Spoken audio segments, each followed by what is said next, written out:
Hey, what's going on? It's Aaron from AMFIT Coaching, and if you didn't notice, there are a ton of ingredients in front of me, and that's because I did a poll on Instagram and everybody voted for the one pot chili. So the nice thing with this recipe is that all you need is a frying pan to make it. You don't need like a large pot or a slow cooker to make this. So if you live by yourself, this is perfect, and it makes around 4 servings or around 4 meals worth of chili. So before I get into the ingredients, I did make a couple substitutions today for myself and for this video. So if you want to see kind of how those work and how it turns out, then you're gonna have to watch the entire video to see what those are. But if you're wondering what they are, instead of corn, I substituted chickpeas. So that way we get a little more fiber and a little more protein. And I also added in some tomato sauce just to give the chili a little bit extra. As always, as well, if you like this kind of video, make sure you give it a thumbs up.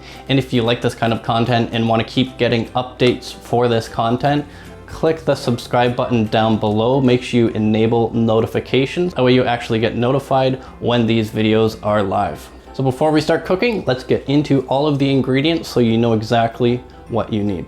So first thing, you're going to need around 300 grams, 10 ounces of turkey. For this, I'm using lean ground beef. It was the only one at the store that they had enough in, so I've got that.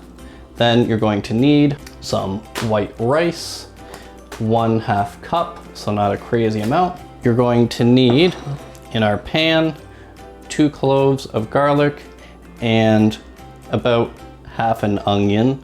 If you really like onion, you can add more. I have about roughly 1/3 to 1/2. Now, canned things, you're going to need about 1/3 cup of chickpeas. This is instead of the corn.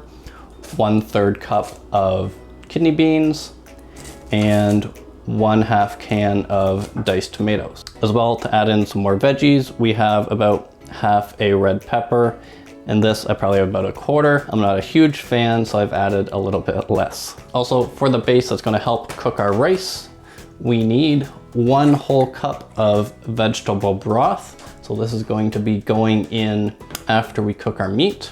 And then at the end, if you want to add a little bit extra, you can add some cheese on top. So today I've got some spicy cheese that we're going to add in. So in terms of spices, you only need a few. The main ones you need are some chili powder and red pepper flakes if you want to make it spicy, some pepper, and then a bit of salt. So these ones, the quantities listed on the ingredient list, they are kind of up to you as well if you want to make your chili more spicy, less spicy, more salty, what have you. So those are kind of customizable. All right, so step 1, we need to add about 1 tablespoon of oil to our pan, turn it to about medium to high heat, and then we're gonna wait until that gets up to heat. Then we're gonna add our garlic and onion, let that saute for about a few minutes, about 3 to 4 minutes. So we're adding in our ground turkey or ground beef, whichever you choose. We're gonna add it in the pan, mix it around, and then we are going to let it cook for about 5 or 6 minutes or until it is fully cooked. Remember also to wash your hands after you touch your beef. So while your ground beef or ground turkey is cooking, this is the perfect time to portion out your seasonings and chop anything up that you need, and also portion out your beans. Already got my beans portioned out. You need 1/3 cup of kidney beans, 1/3 cup of corn. If you're not using corn, you can use 1/3 cup of chickpeas. So let's portion out our seasonings. Now, I'm gonna use this little guy here to put all of my seasonings in. So that way I can pour them all into the pan when it's time, which is happening right after this is cooked. So we're going to add in 1 tablespoon of our chili powder, roughly 1/2 teaspoon of the red pepper flakes. This depends on how spicy you want it. You can either not add any, or you can add more if you like. Then we're gonna add in about 1/3 teaspoon of our pepper and 1/2 teaspoon of salt. These ones you can kind of customize depending on the flavor you're looking for. All right, so now our ground beef is cooked. We are going to leave the heat on And we're gonna add in our seasonings and then we're gonna mix. So we're gonna add these in.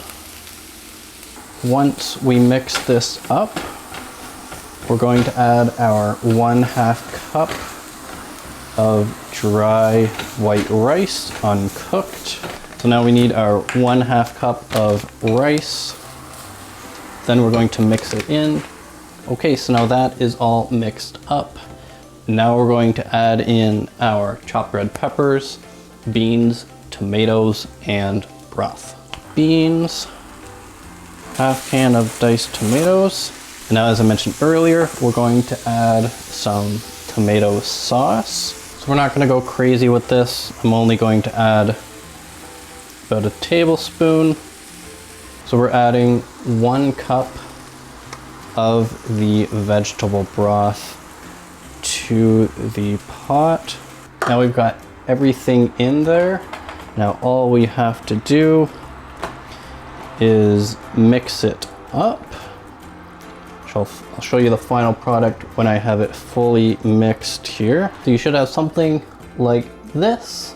So we're gonna let this come to a boil.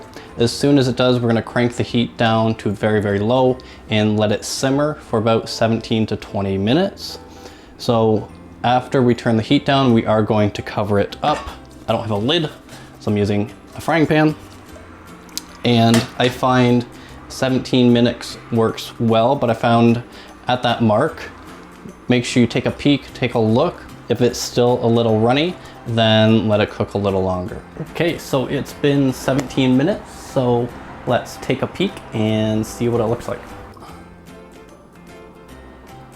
All right, so I'd say it's almost there. So the last step, which is an optional one, is that we can add a little bit of cheese to it. So you don't have to do this. I'm doing this because it tastes good.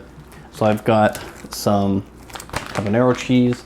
So we're gonna throw that on top, let it sit for about 2 minutes. And then by that time, everything should be 100% done. Okay, so it's been about 2 minutes and now everything should be 100% done. So we're going to turn down the heat and take the lid off, see what it looks like. Ooh. So I hope you enjoyed this recipe. I need to let it cool off a little bit before I eat it, but trust me, it tastes really good. I made some about 2-3 days ago. Slightly different ingredients, so I kind of modified it today to improve it even more.